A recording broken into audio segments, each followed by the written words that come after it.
Salut à tous, bienvenue dans cette nouvelle vidéo. Aujourd'hui, on va reprendre le travail sur ce petit couteau. Je dis continuer et pas commencer tout simplement parce que c'est un petit couteau que j'avais pas prévu de filmer. Et en fait, après avoir passé 5 minutes sur le backstand, j'adore le profil qu'il a, donc je me suis dit que ce serait dommage de vous priver de ça parce qu'à mon avis, il devrait être sympathique. Je vous rassure, vous n'avez pas loupé grand chose. Je vous fais un petit résumé de ce qui s'est passé. En gros, ce petit couteau est issu d'un roulement à billes.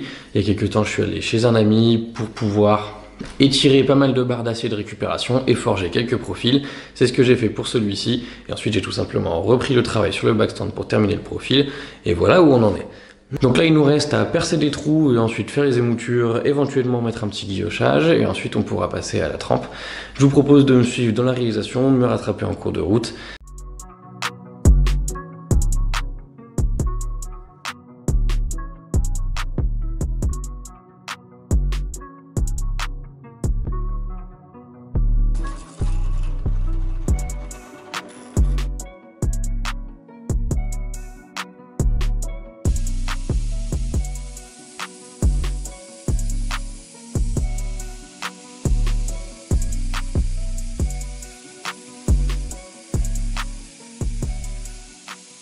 Alors, où est-ce qu'on en est?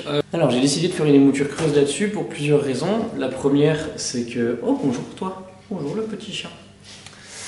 La première raison, c'est que j'ai la sensation que ces émoutures creuses me permettent d'avoir une ligne d'émouture qui est un petit peu plus régulière que si je fais des émoutures plates.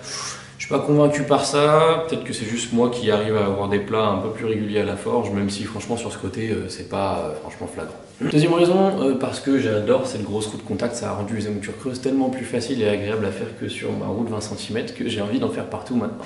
Troisième raison, et surtout la plus importante, c'est que c'est la première fois que je faisais une émouture creuse sur du 3 mm, que j'arrive à avoir une bonne hauteur. Et j'aimerais conserver un petit peu de texture forgée sur les plats, donc même si j'ai encore la possibilité de monter un peu sur mon émouture, je vais pas le faire. Ce qui fait qu'en fait ça me fait une émouture qui est très courte et si je veux un tranchant assez fin et plutôt affûté, l'émouture creuse est une bonne option puisque ça me permet d'avoir quelque chose de très fin et un angle relativement faible, ce qui serait pas le cas avec une émouture plate. Donc je me suis penché sur cette option là et puis on verra bien ce que ça donne. Pour l'instant c'est plutôt satisfaisant.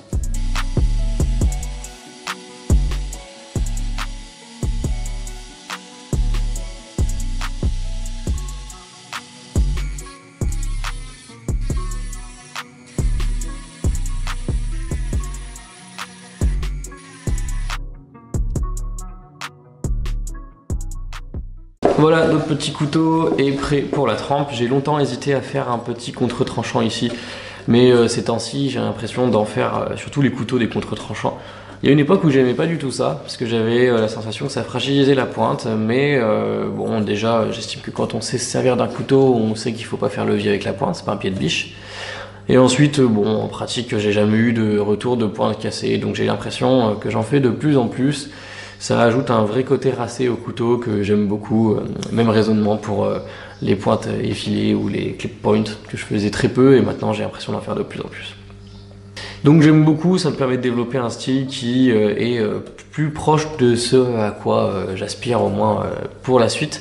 Quoi qu'il en soit, ce petit couteau est prêt pour la trempe, il va falloir lui faire des normalisations étant donné qu'il a été forgé et que on n'a pas fait de recuit ou d'autres traitements thermiques. Donc le grain à l'intérieur doit vraiment pas être terrible. On va prendre le temps de lui faire quelques normalisations puis on pourra passer à la trempe.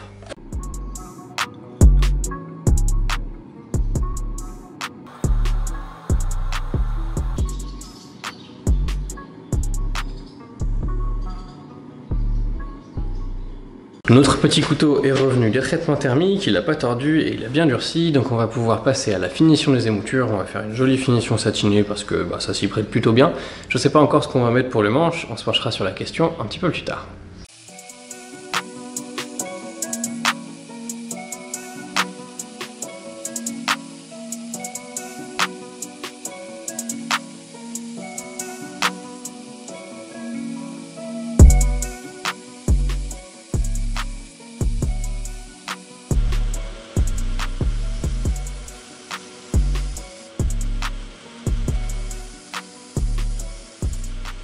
Voilà, donc on a une jolie finition satinée sur la lame.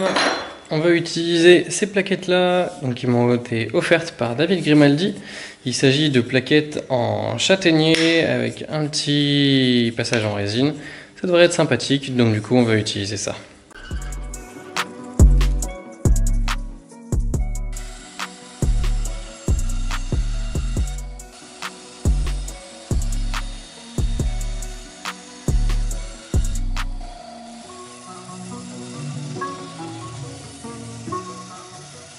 J'ai oublié de vous préciser, mais si jamais vous êtes intéressé par ces plaquettes et par plein d'autres, vous trouverez un code promo dans la description pour pouvoir économiser si jamais vous voulez faire un tour sur la boutique de David.